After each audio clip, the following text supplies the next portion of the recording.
6 atom है ring के अंदर मौजूद हैं, सो यही आपके पास राइट ऑप्शन है पैरिडीन। और पायरोल में आपके पास क्या होता है, पायरोल जैसे हम लोगों ने पढ़ा था कि 5 मेंबर्ड रिंग है, लेकिन एक इसके अंदर क्या होता है, नाइट्रोजन होता है जिसको आप हाइड्रोजन के साथ अटैच करते हो, बाकी इसके अंदर डबल बॉन्ड। अस्सलाम वालेकुम dear student, welcome to my YouTube channel I am chemist. और MD-CAT लेक्चर सीरीज हम लोग स्टार्ट कर चुके हैं और आज की इस वीडियो में हम लोग देखेंगे fundamental principle of organic chemistry के कुछ प्रैक्टिस एक्सरसाइज, जिसमें मैं आपके लिए लाया हूँ कुछ इंपॉर्टेंट MCQs। इससे पहले का जो लेक्चर था that was about fundamental principle of organic chemistry, तकरीबन 2 घंटे का लेक्चर था और उसमें हम लोगों ने पूरा जो ऑर्गेनिक कंपाउंड्स हैं उनको कवर किया है। ठीक है, बेसिक कॉन्सेप्ट्स मैंने आपको दिए थे, फिर हमने उनको डिस्कस किया।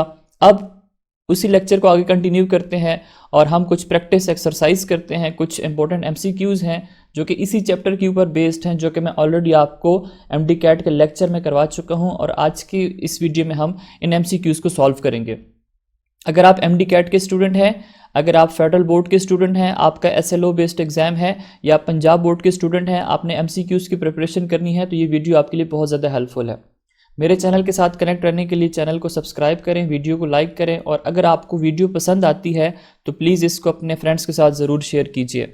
और अगर मुझसे लेक्चर के दौरान कोई मिस्टेक होती है तो प्लीज़ उसको कमेंट सेक्शन के अंदर मेंशन कर दिया करें और जब दोबारा वीडियो पे आएँ तो पिन कमेंट चेक कर लिया करें। हो सकता है वीडियो के अंदर कोई मिस्टेक हो गई होगी तो मैं उसको करेक्ट करके पिन कमेंट के अंदर पिन कर दिया करूँगा। एनीवेज लेट्स स्टार्ट और video. The first MCQ is The main reason for large number of organic compound is unique property of what? इतने ज़्यादा ऑर्गेनिक कंपाउंड क्यों पाए जाते हैं? सो हम लोगों ने कुछ फैक्टर्स पढ़े थे, उसमें से आपको मैंने बताया था कि जो प्रॉपर्टी है कैटिनेशन की, इस वजह से हमारे पास क्या होते हैं कि बहुत ह्यूज अमाउंट पाई जाती है किस चीज़ की, ऑर्गेनिक कंपाउंड की।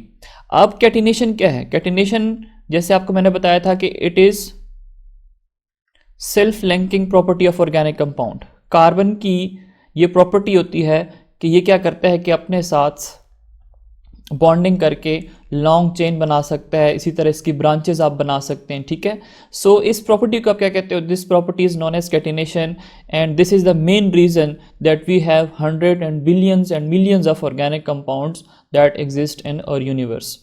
पहला जो आपके पास ऑप्शन है दैट इज आइसोमेरिज्म। आइसोमेरिज्म जैसे हम लोगों ने पढ़ा था कि same molecular formula but different structural arrangement या स्ट्रक्चरल फार्मूला, इसको हम क्या कहते हैं? This is known as isomerism. और होमोलॉगस सीरीज का हम लोगों ने पढ़ा था कि होमोलॉगस सीरीज में क्या होता है कि जैसे फॉर एग्जांपल ये आपके पास है CH3 CH2 और ये CH3, दिस इज प्रोपेन।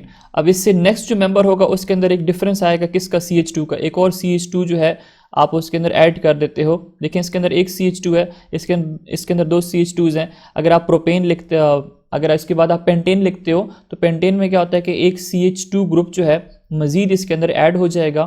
इस तरह आपके पास ये क्या है, नेक्स्ट जो सीरीज़ के अंदर होमोलॉग आएगा उसके अंदर आपके पास क्या होंगे? 3 CH2 ग्रुप्स होंगे। सो इसको आप क्या कहते हो? This is known as homologous series. ये जितनी भी ऑर्गेनिक कंपाउंड है, चाहे आप अल्कोहल्स ले लें चाहे आप ईथर्स ले लें, तो सब के अंदर क्या होता है? होमोलॉगस सीरीज़ एग्जिस्ट करती है। लेकिन जो बेसिक रीज़न है कि इतने ज़्यादा ऑर्गेनिक कंपाउंड्स क्यों पाए जाते हैं वो क्या है? Property of catenation. और कैटिनेशन क्या है? Self linking ability of carbon to make covalent bond. Next आपके पास है which is not organic in nature. अब इसमें से various option are given, like you have sodium carbonate, you have acetic acid, you have formic acid. और formic acid का formula क्या होता है? This is known as formic acid and this one is what? This is ammonia, और sorry this is urea. This is urea not ammonia, ammonia NH3 होता है, this is urea. अब acetic acid organic है, urea organic है, formic acid organic है, तो पीछे कौन सा रह गया? Sodium carbonate. सोडियम कार्बोनेट जो है इसके अंदर सोडियम मेटल प्रेजेंट है, इसको हम इनऑर्गेनिक के अंदर पढ़ते हैं, this is inorganic in nature. Next हम मूव करते हैं। Friedrich Wohler rejected vital force theory by artificially synthesising urea as a result of heating of what? अब ये जो आपके पास फ्रेडरिक वूलर था ना, इसने क्या कहा था? इसने कहा था कि अगर आपके पास कोई मिनरल सोर्स है, ठीक है, कोई मिनरल सोर्स है, उससे भी आप ऑर्गेनिक कंपाउंड जो है वो ऑब्टेन कर सकते हैं। और जो वाइटल फोर्स थ्योरी थी उसका क्या कहना था? वो ये थ्योरी ये कहती थी कि जितने भी कंपाउंड है, ठीक है, वो लिविंग ऑर्गेनिज्म से ऑब्टेन हो सकते हैं, नॉन लिविंग ऑर्गेनिज्म से ऑब्टेन नहीं हो सकते। तो ये जो फ्रेडरिक वूलर था इसने ऐसे किया कि एमोनियम साइनेट लिया, NH4CNO। और इसको उसने जब हीट किया तो उसने देखा कि उसके पास ऑब्टेन होता है एक प्रोडक्ट जिसको हम क्या कहते हैं, यूरिया। ये क्या है, दिस इज यूरिया। अब ये एमोनियम साइनेट जो है यहाँ पे, और करेक्ट ऑप्शन नंबर डी बनेगा। ये क्या है, इसकी जो नेचर है वो क्या है, मिनरल है। ठीक है, ये मिनरल है, ये इनऑर्गेनिक है, ऑर्गेनिक है। इससे इसने ऑब्टेन किया था किस चीज़ को, यूरिया को ऑब्टेन किया था। इसकी नेचर जो है ना वो क्या है कि this is non living in nature, और नॉन लिविंग से उसने क्या किया था, ऑर्गेनिक कंपाउंड को ऑब्टेन किया था विच इज यूरिया। और जो पहली थ्योरी थी वाइटल फोर्स थ्योरी, वो कहती थी कि जितने भी लिविंग ऑर्गेनिज्म है उनसे जो है आप कंपाउंड ऑब्टेन कर सकते, ऑर्गेनिक कंपाउंड नॉन लिविंग से आप ऑब्टेन नहीं कर सकते।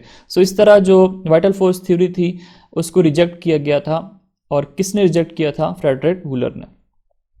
विच type of coal has maximum % of carbon. अब इसमें से आपसे पूछ रहा है कि डिफरेंट आपके पास ऑप्शंस गिवन है, इसमें से परसेंटेज कार्बन की किसके अंदर ज़्यादा है। ठीक है, कार्बन का कंटेंट जो है वो किसके अंदर ज़्यादा होता है वो आपने बताना है। वेरियस ऑप्शंस आर गिवन, पीट है, फिर बैटमोनियस है, फिर लैग्नाइट है, एंथ्रेसाइट है। सो इसका जो राइट ऑप्शन बनेगा that is option number D. ठीक है, इसके अंदर कार्बन का जो कंटेंट होता है ना वो बहुत ज़्यादा होता है।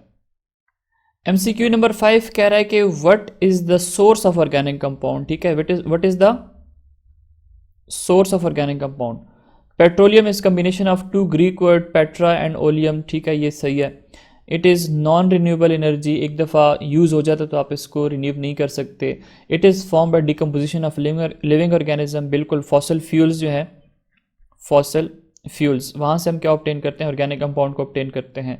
सो इसका जो राइट ऑप्शन बनेगा that is all of the above. ये सारी की सारी क्या हैं, these are the sources of petroleum या sources of organic compound. Organic chemistry पढ़ रहे हैं तो यहाँ पे ऑर्गेनिक कंपाउंड हम कहेंगे। ठीक है, अब which property is only shown by organic compound. इसके अंदर ऐसे कौन सी प्रॉपर्टी है जो कि ऑर्गेनिक कंपाउंड शो कर सकते हैं, that property is known as isomerism. Isomerism में क्या होता है, same structural formula but different arrangement of atom. जैसे आपके पास ब्यूटेन है, अब ब्यूटेन का आपके पास जो स्ट्रक्चर बनेगा वो किस तरह बनेगा, CH2, यहाँ पे आपके पास आ जाएगा CH3।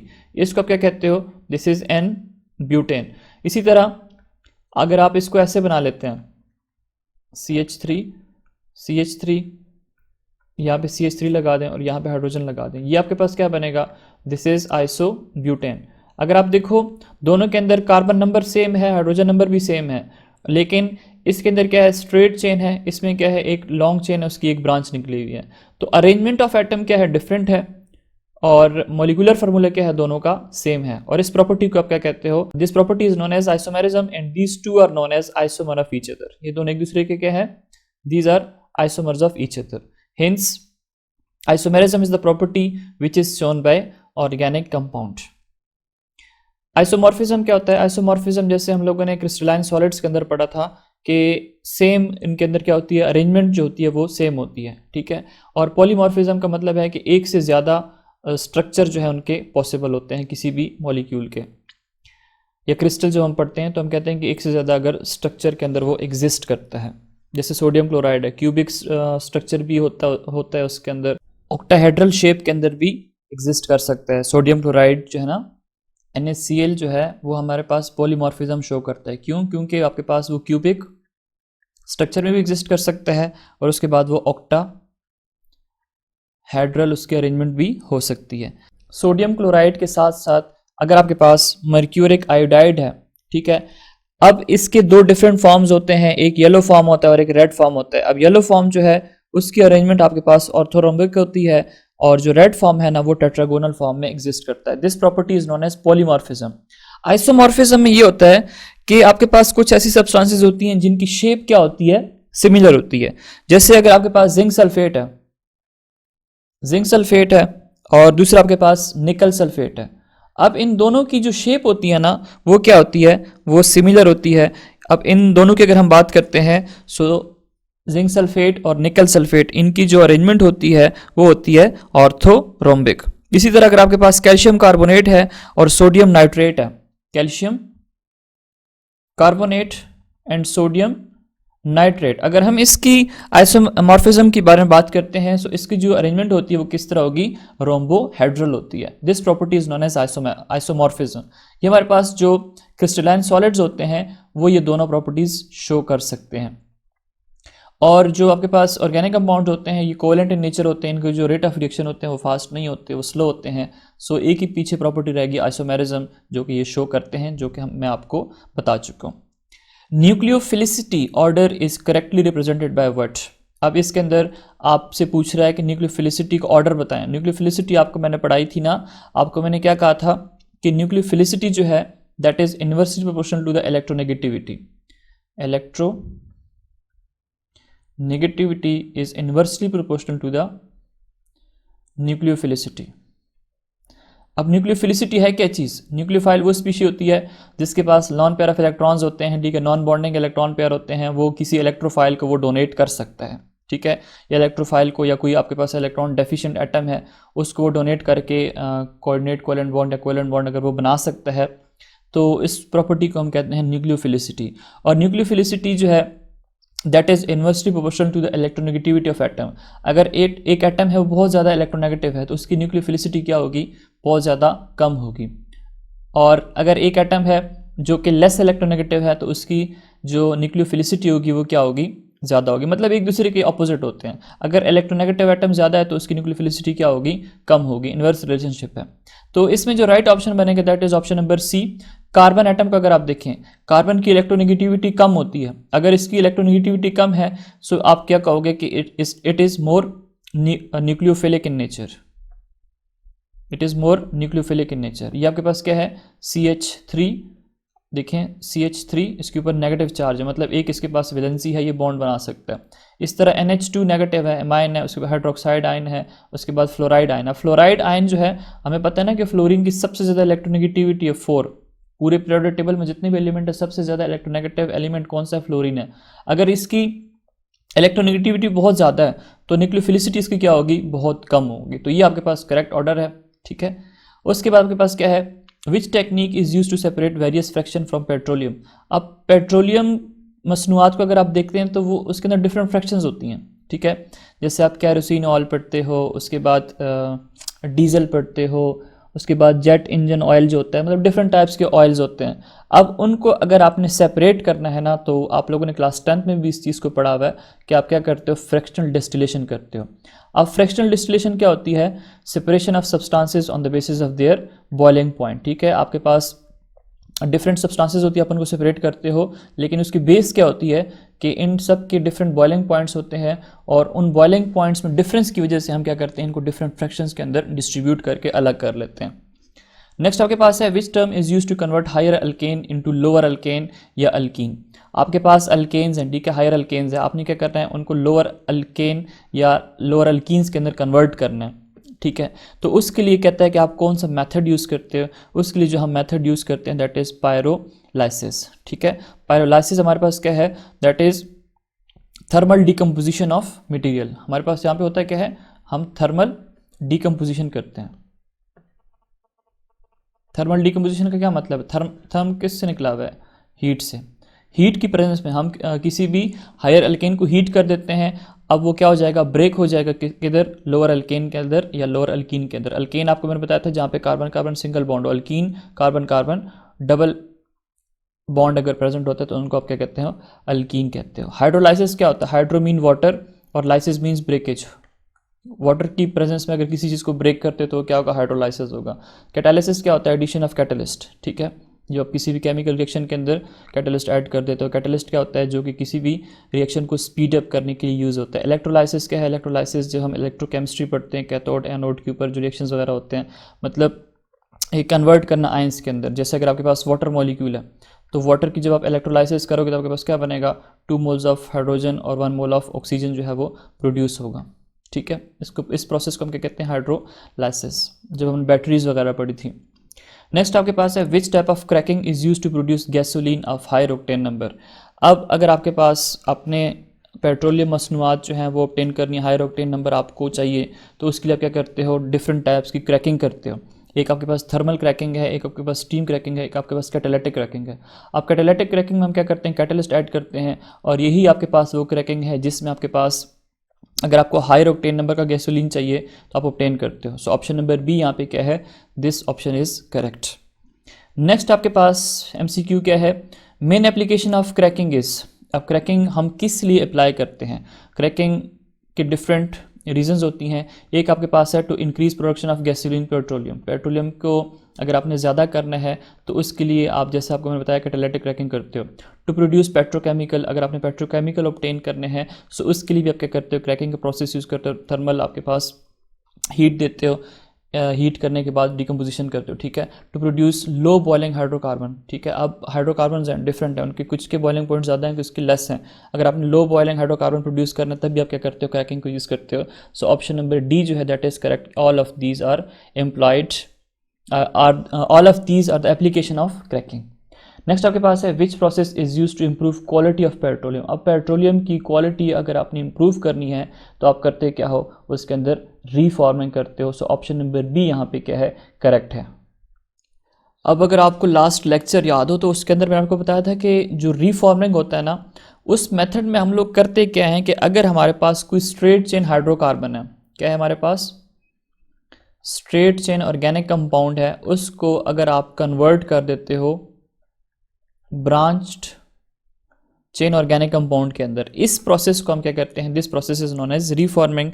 और ये होता है कि किधर है, in the absence of oxygen and in the presence of catalyst, ठीक है। जैसे आपको मैंने ऑक्टेन का बताया था, एन ऑक्टेन अगर आपके पास है CH3 और CH2 को आप 6 टाइम ले लें और ये 7 हो जाएगा, और एक आपके साथ एक और इसके साथ CH3 ऐड कर देंगे, सो आपके पास क्या हो जाएगा, 8 कार्बन है, सारे सिंगल बॉन्ड है, तो एन ऑक्टेन हो जाएगा। अगर आप इसको हीट करते हैं इन the presence of any catalyst, suitable catalyst आप इसके अंदर ऐड कर दें तो आपके पास क्या बनता है, इससे ब्रांच चेन अल्केन की प्रोडक्शन होती है, ठीक है। आपके पास क्या बनेगा, ब्रांच चेन बनेगा। यहाँ पे ये बॉन्ड नहीं है, दिस इज CH2 ग्रुप, ठीक है। और यहाँ पे CH है, इसके साथ आप CH3 अटैच कर दें, और एंड पे टर्मिनल पे CH3 है, यहाँ पे भी CH3 है। अब ये देखें, ये स्ट्रेट चेन है, ये इसकी ब्रांच है, ये ब्रांच है, ये ब्रांच है। अब स्ट्रेट चेन को आपने हीट किया इन द प्रेजेंस ऑफ कैटलिस्ट तो आपके पास क्या बन गया, ब्रांच चेन बन गया। इसको आप क्या कहते हो, दिस इज नोन एज 2,2,4। ये सारी चीज़ें मैं आपको बता चुका हूँ, एक दफ़ा पढ़ा चुका हूँ, यहाँ पे दोबारा बता रहा हूँ, ट्राइमेथाइल पेंटेन। अब अगर आप देखें तो पहले आपके पास क्या था, स्ट्रेट चेन था। अब स्ट्रेट चेन से आपने कन्वर्ट कर दिया किधर, ब्रांच चेन में, और इस प्रोसेस को आप क्या कहते हो, रीफॉर्मिंग। और इसकी वजह से होता क्या है कि जो क्वालिटी होती है ना पेट्रोल की, वो क्या हो जाती है, इंक्रीज हो जाती है। नेक्स्ट हमारे पास MCQ है, which method is used for improving octane number of gasoline. अब ये अगेन दोबारा से रिपीटेड है, ऑप्शन नंबर बी जो होगा यहाँ पे करेक्ट है। MCQ नंबर 14 में क्या कह रहा है कि the homocyclic compound which contain a ring of 3 or more carbon atom and resembles aliphatic hydrocarbon या compound are called what। so 3 का अगर रिंग है 1 2 3, इसको आप रिंग के साथ मान दें, ठीक है। वैलेंसी इसकी 2 है तो 2 और लगा दें, 4 हो जाएगी। इसकी 2 है तो आप CH2 लगा दें, यहाँ पे CH2 लगा दें। अब ये क्या है, this is known as cyclopropane. इसी तरह अगर आपके पास ये चीज़ है, this is CH2, this is CH2, this is CH2, this is CH2, सारे सिंगल बॉन्ड है, ठीक, कार्बन कार्बन सिंगल बॉन्ड है, इसको क्या कहते हैं, this is known as cyclobutane. अब ये जो कंपाउंड थे, आपको मैंने क्लासिफिकेशन पढ़ाई थी, ये सारी की सारी, एलिसाइक्लिक क्या होते हैं, एसाइक्लिक क्या होते हैं, हेट्रोसाइक्लिक क्या होते हैं, एरोमेटिक कंपाउंड्स क्या होते हैं, बेंजीन रिंग जिनके अंदर होता है, ये सारा कुछ सारा आपको मैंने पढ़ाया था। तो यहाँ से यहाँ पे जो आपसे पूछ रहा है, कह रहा है कि वो होमोसाइक्लिक कंपाउंड बताएं जिनके अंदर रिंग होती है जिसमें मिनिमम 3 कार्बन होते हैं। अब अगर 2 कार्बन है, 2 कार्बन को तो रिंग बन नहीं सकता, मिनिमम 3 कार्बन चाहिए होंगे रिंग बनाने के लिए, 3 या 3 से ज़्यादा कंपाउंड हो, और उनकी रिजेम्बलेंस मतलब वो इक्वल होते हैं, सिमिलर होते हैं एलिफेटिक कंपाउंड के, तो उनको आप क्या कहते हो, these compound are known as alicyclic compound, ठीक है। एलिसाइक्लिक कंपाउंड्स ये होते हैं जिनके अंदर रिंग होती है। एसाइक्लिक कौन से हैं, जो स्ट्रेट चेन आपके पास कंपाउंड होते हैं, या open chain compound, open chain जो होते हैं, ठीक है, जिनके अंदर कोई चेन नहीं होती है, और फिर वो ब्रांच भी हो सकते हैं, वो स्ट्रेट चेन में भी हो सकते हैं। हेट्रोसाइक्लिक में क्या होते हैं कि यही चीज़ होती है, लेकिन उसके अंदर कार्बन की जगह पे क्या होता है, एक और एटम जो है वो अटैच हो जाता है। जैसे यहाँ पे ऑक्सीजन अटैच कर दो, फ्यूरान बन जाएगा, सल्फर अटैच कर दो, थायोफीन बन जाएगा, एंड सो ऑन, जो कि यहीं पे अभी पढ़ेंगे। Which heterocyclic compound has 6 membered ring. अब हेट्रोसाइक्लिक कंपाउंड यहाँ पे गिवन है, आपने बताना है कि इसके अंदर 6 मेंबर्ड रिंग कौन किसके अंदर होता है। तो पैरिडीन जो है, पैरिडीन हम लोगों ने पढ़ा था कि इसके अंदर क्या होता है, यहाँ पे नाइट्रोजन होता है और ये डबल और सिंगल बॉन्ड होते हैं, 1 2 3 4 5 नाइट्रोजन 6। तो इसके अंदर 6 एटम है, रिंग के अंदर मौजूद हैं। सो यही आपके पास राइट ऑप्शन है पैरिडीन। और पायरोल में आपके पास क्या होता है, पायरोल जैसे हम लोगों ने पढ़ा था कि 5 मेंबर्ड रिंग है, लेकिन एक इसके अंदर क्या होता है, नाइट्रोजन होता है जिसको आप हाइड्रोजन के साथ अटैच करते हो, बाकी इसके अंदर डबल बॉन्ड होते हैं, this is known as pyrrole. Thio, thio आपको मैंने बताया था सल्फर से निकला है, थायो इज फ्रॉम सल्फर। अब सल्फर में क्या होता है कि यही आपके पास 5 मेंबर्ड रिंग है, नाइट्रोजन की जगह पे यहाँ पे क्या होता है, एस होता है, सल्फर, सॉरी एस है सल्फर। यहाँ पे एक्चुअली कार्बन को होना चाहिए था ना, लेकिन हम क्या करते हैं, कार्बन के बजाय यहाँ पे कोई और एटम लगाते हैं, इसलिए इसको हेट्रोसाइक्लिक कहते हैं। होमोसाइक्लिक का मतलब है ये होमोसाइक्लिक है, इनके अंदर कोई भी कार्बन और हाइड्रोजन के अलावा कोई और एटम मौजूद नहीं है। लेकिन अगर यहाँ पे एक कार्बन को हटा के किसी और एटम को सब्स्टिट्यूट कर देते हो, तो इसको हम क्या कहते हैं, these are known as heterocyclic organic compounds. Furan में क्या होता है कि आपके पास 5 मेंबर रिंग है, इसको आप ऑक्सीजन के साथ बाउंड कर दें, ठीक है, तो ये फ्यूरान होगा। The 6 member ring is pyridine. Next आपके पास है which is amino functional group. पहले आपके पास क्या है, CN है, CN जो है that is cyano functional group. ये आपके पास क्या है, ये C डबल बॉन्ड N जब होता है तो इसको आप इमीन कहते हो, I से स्टार्ट होता है। कार्बन जब डबल बॉन्ड बनाएगा नाइट्रोजन के साथ, सो ऐसे जो फंक्शनल ग्रुप होता है इसको आप इमीन फंक्शनल ग्रुप कहते हो। उसके बाद जो फंक्शनल ग्रुप है यहाँ पे NH2, ये आपके पास क्या है, this is amino functional group, this is amino functional group. और यही आपसे पूछ रहा है कि एमाइनो फंक्शनल ग्रुप कौन सा है, तो आपने क्या करना है, इसी को ही टिक कर देना है। यहाँ पे again carbon carbon double bond है नाइट्रोजन के साथ, ये आपके पास क्या है, इमीन ही है। नेक्स्ट आपके पास MCQ नंबर 17 है कि which is mercapto functional group. Mercapto में क्या होता है कि आपके पास सल्फर होता है, सो ये जो SH जहाँ पे अटैच्ड होता है, ठीक है, RSH, सल्फर जहाँ पे है इसको आप मरकैप्टो फंक्शनल ग्रुप कहते हो। ये आपके पास क्या है, this is functional group for carboxylic acid. Carboxylic acid जितनी भी होंगे, जैसे आपके पास एसिटिक एसिड है CH3COH, this is known as carboxylic acid, इनके अंदर ये फंक्शनल ग्रुप होता है। ये आपके पास हाइड्रोक्सिल ग्रुप होता है, फंक्शनल ग्रुप, जिसको आप अल्कोहल के अंदर पढ़ते हैं, ROH। अल्कोहल में क्या होता है, ये ग्रुप प्रेजेंट होता है। ये आपके पास क्या है, this is aldehydic functional group, यहाँ पे R लगा दें, ठीक है, तो ये आपके पास एल्डिहाइडिक है। तो मरकैप्टो SH जहाँ पे अटैच्ड है, ये आपके पास क्या है, this is mercapto functional group. The reaction C8H18, इसको आप हीट कर दें, इसको आप ब्रेक कर दें फ्रेगमेंट्स के अंदर, कहते हैं इस प्रोसेस को आप क्या कहते हैं। अब ये आपके पास हाइड्रोकार्बन है, ठीक है, जिसके अंदर ज़्यादा कार्बन एटम है, आपने इसको छोटे छोटे फ्रेगमेंट्स के अंदर कन्वर्ट करना है, लोअर अल्केन के अंदर, हायर अल्केन से आपने लोअर अल्केन में कन्वर्ट करना है, तो इस प्रोसेस को आप क्या कहते हो, this process is known as cracking, जो भी आपको मैंने बताया। सो ऑप्शन नंबर डी जो है that is correct one. Next MCQ number 19 है, the octane number is 100% in petroleum. अब ऑक्टेन नंबर 100 किसका होता है, that is for iso octane. So option number D यहाँ पे क्या है, करेक्ट है। जैसे अभी मैंने इसका स्ट्रक्चर ड्रॉ किया था, 2,2,4 ट्राइमेथाइल पेंटेन, ये आपके पास क्या है, this is a structure for iso octane. और इसका जो ऑक्टेन नंबर है ना, वो आर्बिट्रली कितना रखा जाता है, 100 रखा जाता है। और जितना ऑक्टेन नंबर ज़्यादा होगा उतनी क्रैकिंग जो है वो कम होगी इंजन के अंदर, जब बर्निंग होती है हाइड्रोकार्बन्स की या पेट्रोल वगैरह की। MCQ number 20, carbon atom of HCHO methanol formaldehyde is what. अगर आपके पास ये इस तरह, इसको हम ऐसे लिख देते हैं, तो इसकी आपसे हाइब्रिडाइजेशन पूछ रहा है, सो इसकी हाइब्रिडाइजेशन होती है sp2 hybridisation. So option number C जो है यहाँ पे करेक्ट है, ठीक है। इसमें जो कार्बन है, कार्बोनाइल ग्रुप के अंदर कार्बन जो है वो sp2 हाइब्रिडाइज्ड होता है। नेक्स्ट आपके पास है which of the following is not heterocyclic compound. Heterocyclic कौन सा नहीं है इसके अंदर, तो फ्यूरान का जैसे अभी मैंने आपको स्ट्रक्चर ड्रॉ करके दिया, इसमें आपके पास क्या होता है, ऑक्सीजन होता है कार्बन की जगह पे। पैरिडीन का आपको मैंने स्ट्रक्चर ड्रॉ करके दिया, 6 मेंबर्ड रिंग है, यहाँ पे नाइट्रोजन होता है, alternate double single covalent bond होते हैं। थायो फ्रॉम सल्फर, तो यहाँ इसका मतलब इसके अंदर सल्फर मौजूद है कार्बन की जगह। एनिलीन में क्या होता है, एनिलीन में आपके पास होता है बेंजीन रिंग, और इसके साथ आप क्या अटैच कर दो, NH2 अटैच कर दो। So this is not in heterocyclic compound, this is aromatic compound. Aniline क्या है, this is aromatic compound. Aromatic वो होते हैं जिनके अंदर बेंजीन रिंग होती है। नेक्स्ट आपके पास MCQ है, MCQ number 22, the compound which is not isomeric with diethyl ether. Diethyl ether, diethyl ether में आपके पास होता है CH3, CH2, ऑक्सीजन, CH2 और यहाँ पे CH3। This is ethyl group, this is ethyl group. So दो इथाइल ग्रुप हैं, बीच में ऑक्सीजन है, ROR। आपको मैंने फंक्शनल ग्रुप पढ़ाए, ROR, दीज रिप्रेजेंट ईथर्स। सो अब आपसे पूछ रहा है कि आइसोमेरिक, आपके पास 4 ऑप्शंस हैं, इसमें से कौन सा आइसोमेरिक है इस डाईएथाइल ईथर के साथ। सो वेरियस ऑप्शन आपके पास गिवन है।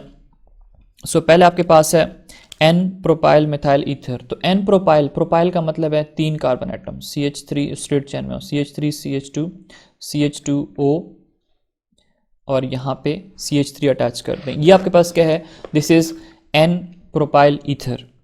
1 ब्यूटानॉल, ब्यूटानॉल का मतलब है 4 कार्बन, और OL का मतलब है कि यहाँ पे OH ग्रुप होगा, अल्कोहल्स हैं। तो ये आपके पास इस तरह बनेगा CH3 CH2 CH2 CH2 और यहाँ पे आप OH लगा दें। ये आपके पास बन जाएगा 1 butanol.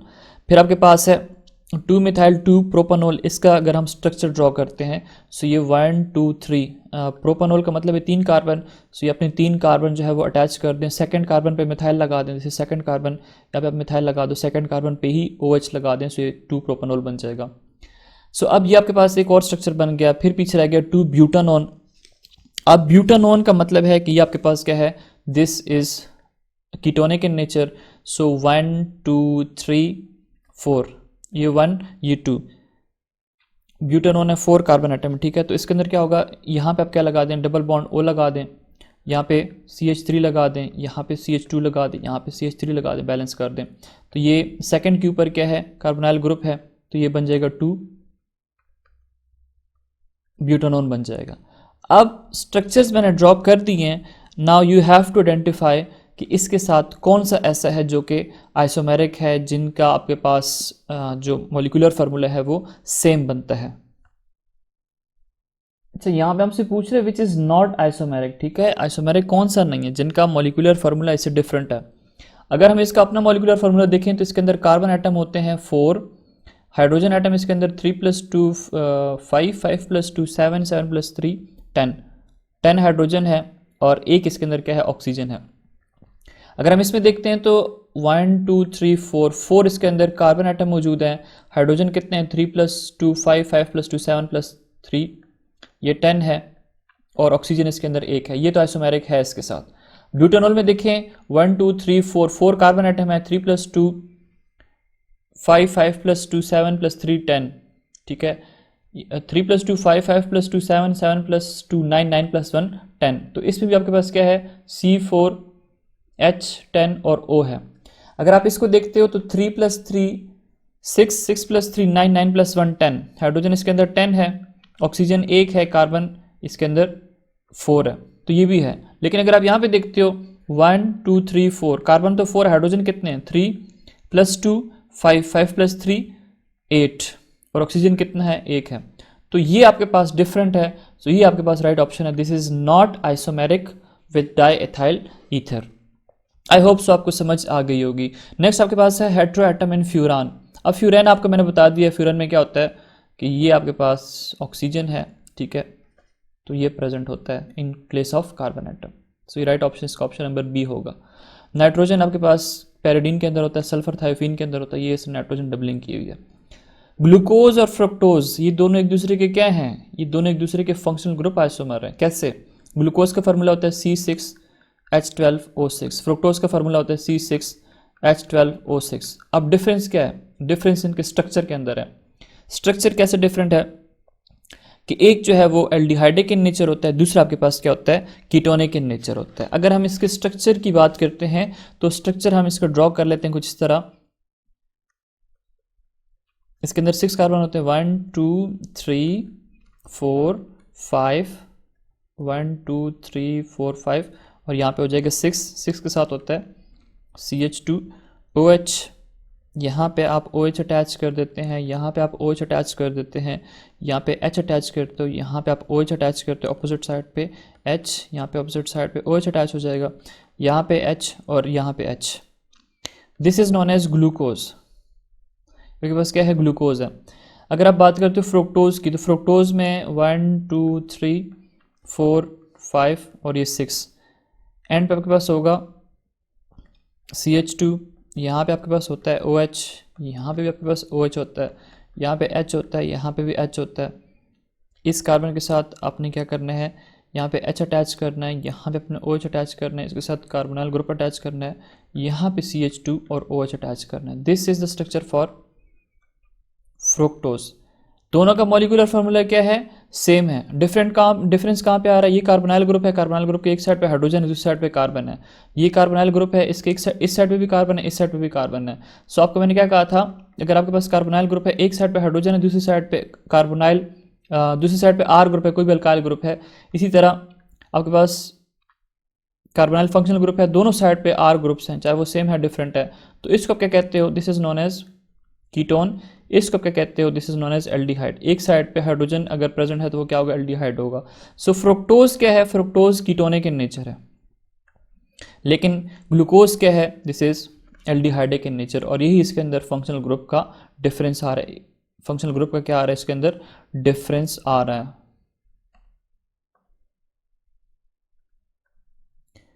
MCQ number 25, ether can be represented by what. Ethers के लिए जो जनरल फार्मूला होता है वो आपसे पूछा जा रहा है कि ईथर्स का क्या जनरल फार्मूला होगा। तो ईथर में 2 कार्बन एटम को ऑक्सीजन एटम ने बाउंड किया होता है। सो ये आपके पास क्या है, this is general formula for ethers. ये कार्बोक्सिलिक एसिड्स के लिए है, ठीक है, ये आपके पास अल्कोहल्स के लिए है, और ये ईस्टर्स के लिए है। इसके लिए R C⋅O और यहाँ पे R, sorry this is for ketone. आपके पास किस लिए है, this is for ketone, not for aldehyde. ये आपके पास अल्कोहल्स है, ये आपके पास कार्बोक्सिलिक एसिड है, ये आपके पास क्या है, these are the ethers. Ester में ये होता है R C⋅O और ये R, ये आपके पास क्या होता है, this is for Easter. Next आपके पास है दीज आर ज्योमेट्रिकल आइसोमर्स। अब आपके पास वेरियस ऑप्शंस गिवन हैं, आपने बताना है इसमें से ज्योमेट्रिकल आइसोमर्स कौन से हैं। सो ऑप्शन नंबर बी यहाँ पे क्या होगा, करेक्ट होगा। मैलिक एसिड और फ्यूमेरिक एसिड जो है ना, एक दूसरे के ज्योमेट्रिकल आइसोमर्स होते हैं। ज्योमेट्रिकल आइसोमरिज्म हमने पढ़ी थी, उसमें मैंने क्या कहा था कि एक सिस आइसोमर होता है, दूसरा आपके पास क्या होता है, ट्रांस आइसोमर होता है। कैसे, फॉर एग्जाम्पल हम मैलिक एसिड का स्ट्रक्चर ड्रॉ कर लेते हैं। सो मैलिक एसिड का स्ट्रक्चर कुछ इस तरह होता है कि कार्बन कार्बन डबल बॉन्ड होता है, यहाँ पे आपके पास COOH ग्रुप अटैच होता है, यहाँ पे COOH ग्रुप अटैच होता है, यहाँ पे क्या होता है, हाइड्रोजन, यहाँ पे हाइड्रोजन। अब ये दोनों क्या है, सेम साइड पे है, सो इसको क्या कहते हो, सिस आइसोमर। ये क्या है, दिस इज सिस आइसोमर, और इसका नाम क्या बनेगा, सिस ब्यूटीन डायोइक एसिड। क्या बनेगा, सिस ब्यूटीन डायोइक एसिड। डायोइक क्यों लिखा है, ये जो आपके पास कार्बोक्सिलिक एसिड ग्रुप है 2 टाइम्स है, इसलिए डायोइक एसिड लगा दिया। ब्यूटीन क्यों है कि 1 2 3 4 टोटल 4 कार्बन एटम इसके अंदर मौजूद है। अगर हम फ्यूमेरिक एसिड का स्ट्रक्चर ड्रॉ करते हैं तो फ्यूमेरिक एसिड में क्या होता है कि यही आपके पास कार्बन कार्बन डबल बॉन्ड है, एक साइड पे हाइड्रोजन है, इस साइड पे हाइड्रोजन है, इस साइड पे कार्बोक्सिलिक एसिड फंक्शनल ग्रुप लगा हुआ है, इधर भी कार्बोक्सिलिक एसिड फंक्शनल ग्रुप लगा हुआ है। तो इनको आप देखें एक दूसरे के ऑपोजिट साइड पे मौजूद हैं। अगर ऑपोजिट साइड पे मौजूद होते हैं तो उस आइसोमर को क्या कहते हो, that is known as trans isomer. So इसका मतलब है कि इन दोनों का जो मॉलिक्यूलर फार्मूला है वो सेम है, लेकिन इनकी स्ट्रक्चरल अरेंजमेंट क्या है, डिफरेंट है, ठीक है। एक साइड पे ये जो ग्रुप्स हैं ये सेम साइड पे हैं, दूसरी साइड में क्या है, क्रॉस में आ रहे हैं, ऑपोजिट आ रहे हैं। तो आपको मैंने बताया था अगर ट्रांस में है तो ऑपोजिट होंगे, सेम साइड पे हैं तो वो क्या होंगे, सिस होंगे। Hence maleic acid and fumaric acid are geometrical isomers. Geometrical isomers cis और ट्रांस आइसोमर को कहते हैं। MCQ number 27, all of the following compound have benzene ring in their fused form except। अगर हम बात करते हैं डाइफिनाइल मीथेन की, डाइफिनाइल मीथेन में क्या होता है कि एक बेंजीन रिंग है, उसको आप अटैच कर दो CH2 के साथ और उसको फिर मजीद से अटैच कर दो CH2 के साथ। अब यहाँ पे बेंजीन रिंग तो है लेकिन एक दूसरे के साथ फ्यूज्ड नहीं हुए, एक दूसरे के साथ मिले हुए नहीं हैं। मिले हुए हैं तो वो किसकी वजह से, कार्बन की वजह से। सो ये आपके पास वो है जहाँ पे फ्यूज्ड फॉर्म में मौजूद नहीं होते हैं। अगर बाकियों की बात करते हैं तो बाकियों में क्या होता है कि सारे फ्यूज्ड फॉर्म में मौजूद होते हैं। जैसे आपके पास एंथ्रासीन है, एंथ्रासीन में आपके पास क्या होता है कि 3 बेंजीन रिंग एक दूसरे के साथ इस तरह अटैच्ड होते हैं, ठीक है। बाकी आप इसके अंदर जो पाई बॉन्ड्स हैं वो इस तरह बना लें, ठीक है। ये आपके पास स्ट्रक्चर बन जाएगा किसी इसका, एंथ्रासीन का। और नैफ्थलीन का शायद आप लोगों को आता हो, आपको मैंने कराया भी था। इसके अंदर क्या होता है, ये चीज़ होती है, this is a structure for naphthalene. और फेनेंथ्रीन का जो स्ट्रक्चर होता है उसके अंदर तीन जो है तो बेंजीन रिंग्स फ्यूज्ड होते हैं। इसका स्ट्रक्चर बनाना थोड़ा सा डिफ़िकल्ट है, इम्पॉसिबल तो नहीं है, लेकिन चलें ट्राई कर लेते हैं। ये आपके पास एक रिंग हो जाती है, दूसरी रिंग भी इसी तरह ही होती है, ठीक है। ये आपके पास इस तरह होगा, ये यूं हो जाएगा यहाँ पे, और उसके बाद जो तीसरी होती है वो इसी के साथ होती है ऐसे। इसको आप ऐसे कर लें, ठीक है, इसको आप ऐसे कर लें, 6 मेंबर रिंग बना लेंगे। 6 मेंबर रिंग बना लें तो आपके पास ये क्या बन जाएगा, दिस वुड बी फेनेंथ्रीन। सो हम टेक्नोलॉजी का इस्तेमाल कर लेते हैं। ये मैं आपके लिए स्ट्रक्चर डाउनलोड करके पेस्ट कर दिया है, तो यहाँ से आप देख सकते हैं करेक्ट स्ट्रक्चर फेनेंथ्रीन का, ठीक है। इन सब में देखें जो बेंजीन रिंग है वो एक दूसरे के साथ बिल्कुल जुड़े हुए होते हैं, फ्यूज्ड फॉर्म में होते हैं। लेकिन डाइफिनाइल मीथेन में क्या होता है कि बीच में CH2 ग्रुप जो है वो एक दूसरे को बाउंड करके रखता है। So right option would be option number B. Cis trans isomer can be differentiated by what. अब सिस ट्रांस आइसोमर है, सिस वो आइसोमर होता है जिसमें एटम जो होते हैं डबल बॉन्ड के सेम साइड पे होते हैं। जिस तरह भी आपको मैंने एग्जांपल दी फ्यूमेरिक एसिड की और मैलिक एसिड की। ट्रांस में क्या होता है, ऑपोजिट साइड पे होते हैं, एक दूसरे के क्या है, इन दोनों को क्या कहते हो, these are the geometrical isomers. अब इनको अगर आपने डिफरेंशिएट करना है एक दूसरे से तो आप मेल्टिंग पॉइंट के बेस पे भी कर सकते हो, आप डायपोल मोमेंट के बेस पे भी कर सकते हो, आप बॉइलिंग पॉइंट के बेस पे भी कर सकते हो। Hence all of these are correct. इन सब का जो मेल्टिंग और बॉइलिंग पॉइंट होगा वो क्या होगा, एक दूसरे से डिफरेंट होगा। उसी तरह डायपोल मोमेंट जो है वो डिफरेंट होगी। जैसे अगर आपके पास ये है CH2 यहाँ पे आप लगा दे CH3, यहाँ पे हाइड्रोजन लगा दो, यहाँ पे हाइड्रोजन लगा दो, यहाँ पे CH3 लगा दो, ये आपके पास क्या है, दिस इज ट्रांस आइसोमर। और यही इसी का अगर हम सिस बनाते हैं तो सिस कैसे होगा, यहाँ पे आप CH3 लगा दो, यहाँ पे आप CH3 लगा दो, यहाँ पे आप हाइड्रोजन लगा दो, यहाँ पे हाइड्रोजन लगा दो। अब अगर आप इसका डायपोल मोमेंट फाइंड आउट करते हो तो ये इधर इसको खींचेगा, डेंसिटी ये इधर खींचेगा, तो डायपोल मोमेंट नेट क्या हो जाएगा, 0 हो जाएगा, कैंसिल आउट हो जाएगा। लेकिन इसका क्या होगा, इसका कोई ना कोई डायपोल मोमेंट जो है वो मौजूद होगा। Dipole moment Q multiply by R, dipole moment mu से रिप्रेजेंट करते हैं, क्यू मल्टीप्लाई बाय आर। क्यों क्या है, this is charge on atom और आर क्या है, डिस्टेंस, ठीक है। मतलब अगर आपके पास एक है H और F फॉर एग्जांपल, यहाँ पे फ्लोरीन ज़्यादा इलेक्ट्रोनेगेटिव है तो इसके ऊपर नेगेटिव चार्ज होगा, पार्शियल पॉजिटिव चार्ज होगा। अब ये जो डिस्टेंस है इसको आप किस चीज़ से रिप्रेजेंट करते हो, इसको R के साथ रिप्रेजेंट करते हो। और जब प्रोडक्ट लेते हो चार्ज मल्टीप्लाई बाय R तो उसको आप क्या कहते हो, that is known as dipole movement. Next आपके पास MCQ नंबर 29, as the number of carbon atom in the homologous series of alkane increases numerical values of the following property decreases. देखें अगर आपके पास एक होमोलॉगस सीरीज है, जैसे आपको मैंने अभी कराई कि आपके पास है ये चीज़ प्रोपेन, अगर आप ब्यूटेन की बात करें तो नेक्स्ट मेंबर आपके पास क्या होगा, इसके अंदर 4 कार्बन होंगे तो वो इस तरह होगा, और फिर उसके अंदर नेक्स्ट जो होगा वो ब्यूटेन होगा, वो इस तरह होगा CH2 और यहाँ पे क्या बन जाएगा CH3। इसके अंदर एक CH2 यूनिट है, इसके अंदर 2 हैं, इसके अंदर 3 है, नेक्स्ट के अंदर 4 होंगे, 5 होंगे, एंड सो ऑन। कहता है कि होमोलॉगस सीरीज में इंक्रीज आने की वजह से ऐसी कौन सी प्रॉपर्टी होगी जो कि डिक्रीज होगी। देखो नंबर ऑफ आइसोमर, तो कार्बन एटम को आप इंक्रीज करते जाओ तो वो क्या होंगे, चेंज होते जाएंगे, तो ये आपके पास राइट ऑप्शन नहीं बनेगा। डेंसिटी क्या होती है, मैस पर यूनिट वॉल्यूम। अब अगर आप देखें इनका जो मैस है वो क्या हो रहा है, ज़्यादा हो रहा है। अगर मैस ज़्यादा हो रहा है तो ऑब्वियसली डेंसिटी भी ज़्यादा हो रही है उसके साथ।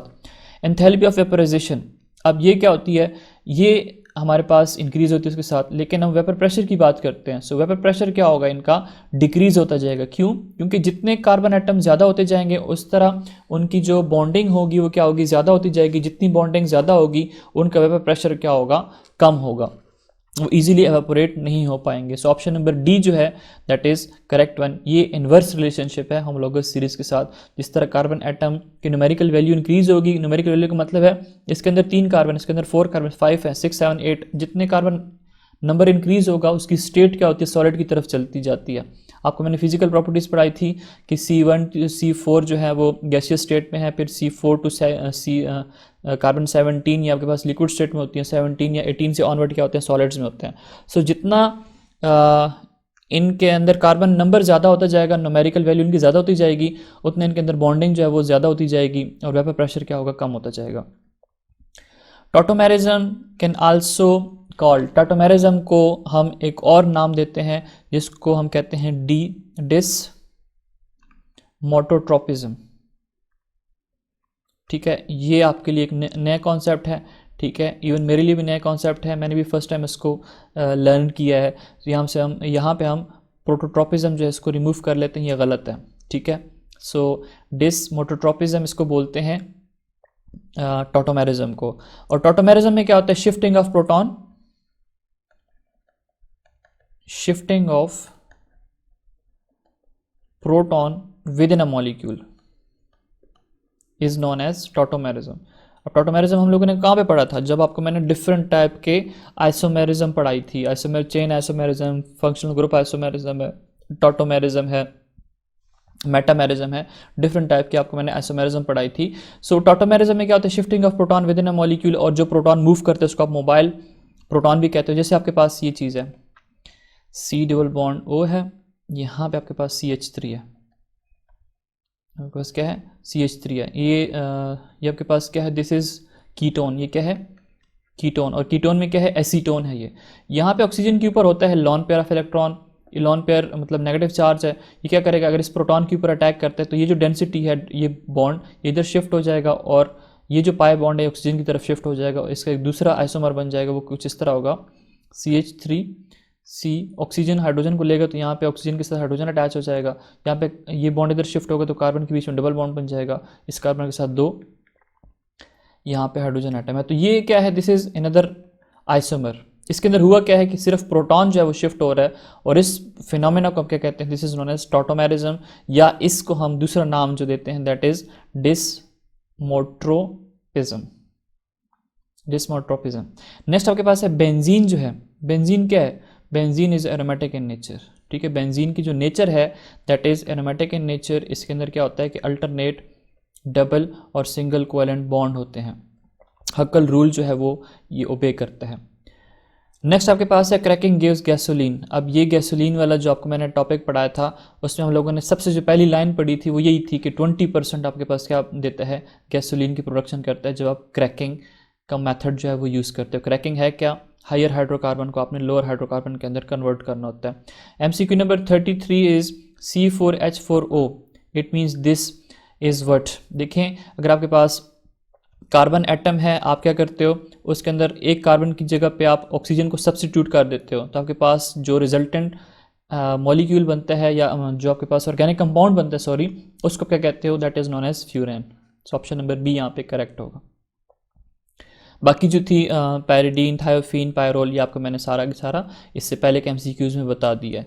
Urea has the functional group, urea के अंदर कौन सा फंक्शनल ग्रुप होता है, एमाइन के अंदर होता है RNH2 ग्रुप, तो ये तो होता नहीं है। ईथर्स में होता है ROR ग्रुप, ये भी नहीं होता। कार्बोक्सिलिक एसिड में होता है कि RC डबल बॉन्ड OH, ये आपके पास क्या है, this is the functional group for carboxylic acid. Acid amide में क्या होता है कि आपके पास होता है C डबल बॉन्ड ONH2, यही आपके पास प्रेजेंट होता है यूरिया के अंदर। सो ऑप्शन नंबर डी करेक्ट है। यूरिया का अगर मैं फार्मूला लिखूं तो वो कुछ इस तरह होता है NH2। अब ये एमाइड फंक्शनल ग्रुप इसके अंदर क्या है, मौजूद है। Hexane has number of chain isomer. अब हेक्सेन के आपसे टोटल आइसोमर पूछ रहा है, सो ये अब याद करने वाली बात है कि इसके 5 जो हैं वो डिफरेंट आइसोमर्स पॉसिबल हैं। नेक्स्ट आपके पास है fumaric acid and maleic acid are what. MCQ नंबर 26 के अंदर मैंने आपको बता दिया कि these are the cis trans isomer of each other. So option number D यहाँ पे क्या होगा, करेक्ट होगा। आप MCQ नंबर 26 आपने देख लिया है। Alkanone is another name for what, ONE। आपके पास अल्केन है, आपने उसका E ड्रॉप कर दिया, उसकी जगह पे ONE लगा दिया, सो ये आपके पास जो होते हैं दीज आर कीटोन्स। आपके पास क्या है, दीज आर कीटोन्स। अगर आपके पास अल्केन है, आपने E हटा के OL लगा दिया तो अल्कानोल बन जाएगा, वो आप अल्कोहल्स के लिए यूज़ करते हो।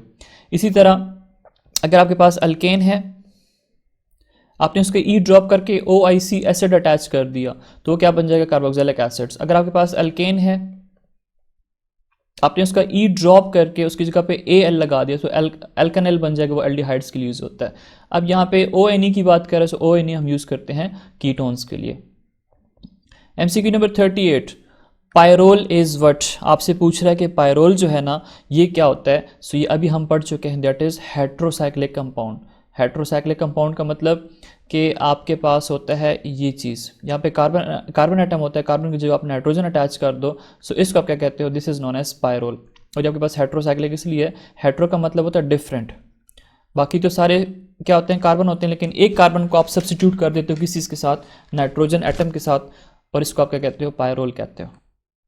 MCQ number 39 is the general formula represent. अब ये आपके पास है R C डबल बॉन्ड और C डबल बॉन्ड R, ये RCO 2 टाइम्स है, इसके साथ ऑक्सीजन है तो आप ऑक्सीजन के साथ इसको बाइंड कर दें इस तरह। और ये हमारे पास जो फार्मूला होता है ये रिप्रेजेंट करता है एसिड एनहाइड्राइड को। ऑप्शन नंबर C ठीक है। ईथर्स में आपके पास ROR होता है, ईस्टर्स में आपके पास होता है RC डबल बॉन्ड OR, और एल्डिहाइड्स में क्या होता है RC double bond OH। So right option यहाँ पे ऑप्शन नंबर C बनेगा, this is known as acid anhydride. Next आपके पास विच ऑफ द फॉलोइंग है जीरो डायपोल मूवमेंट। अब जीरो डायपोल मूवमेंट किसका होगा, सो राइट ऑप्शन इसका बनेगा trans two butene. Trans two butene का किस तरह होगा, ये आपके पास है ट्रांस टू ब्यूटीन का फार्मूला कुछ इस तरह बनता है, स्ट्रक्चरल फार्मूला कुछ इस तरह होगा CH3HH। अगर ये मिथाइल ग्रुप डेंसिटी इधर खींचेगा तो ये उसके ऑपोजिट इधर खींच लेगा, तो रिजल्टेंट डायपोल मूवमेंट क्या होगा, जीरो होगा। जो डायपोल मूवमेंट आपको अभी मैं बता चुका हूँ म्यू के साथ रिप्रेजेंट करते हैं, that is equal to 0 Dibai, कोई नहीं होगा इसका। सिस 2 ब्यूटीन का होगा, 1 ब्यूटीन का भी कुछ ना कुछ होगा, 2 मिथाइल 1 प्रोपीन का भी कुछ ना कुछ डायपोल मूवमेंट जरूर होगा। नेक्स्ट आपके पास है which of the following is amino group. Amino group के अंदर हमारे पास क्या होता है, NH2 ग्रुप होता है, RNH2। सो यहाँ पे जो करेक्ट ऑप्शन बनेगा that is option number A, this is amino functional group. ये आपके पास क्या है, C डबल बॉन्ड N है तो इमीन फंक्शनल ग्रुप है, this is acid amide functional group, अभी जो आपको मैंने पढ़ाया है यूरिया के अंदर मौजूद होता है। ये क्या है, C ट्रिपल बॉन्ड N हमारे पास होते हैं नाइट्राइल्स, ठीक है, जिसको आप सायानो ग्रुप भी कहते हो। नेक्स्ट आपके पास reaction this is connected to this, आपके पास ये हायर अल्केन है, आपने इसको लोअर अल्केन के अंदर कन्वर्ट कर देना, डिफरेंट फ्रेगमेंट्स मतलब डिफरेंट हिस्से इसके बना लें। अब इस प्रोसेस को आप क्या कहते हो, this is known as cracking. यहाँ पे हीट देते हो इसलिए आप इसको क्या कहते हो, that is known as thermal cracking. So option number D यहाँ पे क्या है, करेक्ट है। नेक्स्ट आपके पास MCQ है, how many esters are there with the molecular formula C4H8O2। Molecular formula आपको गिवन है, उसके अंदर 4 हाइड्रोजन एटम है, 4 कार्बन एटम है, 8 हाइड्रोजन हैं और 2 ऑक्सीजन एटम है। आपने बताना है कि इसके कितने आइसोमर जो है वो पॉसिबल है। अब इसके 4 डिफरेंट आइसोमर पॉसिबल होते हैं, अगर हम उसको लिखते हैं तो कुछ इस तरह होगा CH3 CH2 यहाँ पे ऑक्सीजन के साथ इसको बाइंड कर दें, यहाँ पे C डबल बॉन्ड O और H। ये आपके पास क्या है, दिस इज प्रोपाइल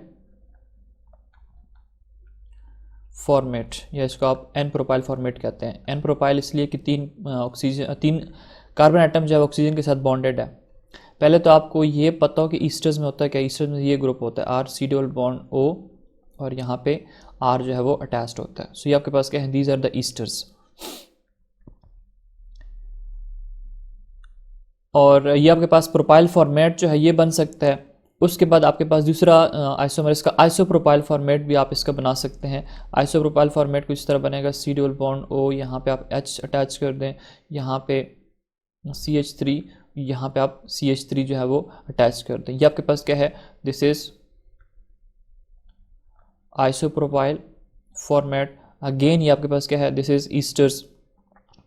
और इथाइल एसीटेट तो फार्मूला तो आपको आता होगा, इजी है, CH3 C double bond O CH2 और ये आपके पास क्या है, CH3, this is known as ethyl acetate. और एक और जो आइसोमर बनता है that is known as methyl propanoate, CH3 CH2 C double bond O, यहाँ पे आप CH3 लगा दें और इसका नाम क्या बनेगा, इथाइल प्रोपेनेट। ये 4 डिफरेंट टाइप्स ऑफ आइसोमर जो हैं इस मॉलिक्यूलर फार्मूला के लिए पॉसिबल है। अब आप सब के अंदर काउंट कर लें तो सब के अंदर 4 हाइड्रोजन एटम है, 8 ऑक्सीजन एटम है, 8 हाइड्रोजन एटम है और 2 ऑक्सीजन एटम इसके अंदर मौजूद है। Heterolysis of carbon chlorine bond produces what?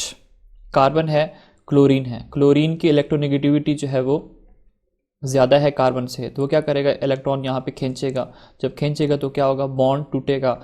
और हेट्रो का मतलब क्या होता है, हेट्रो का मतलब होता है डिफरेंट।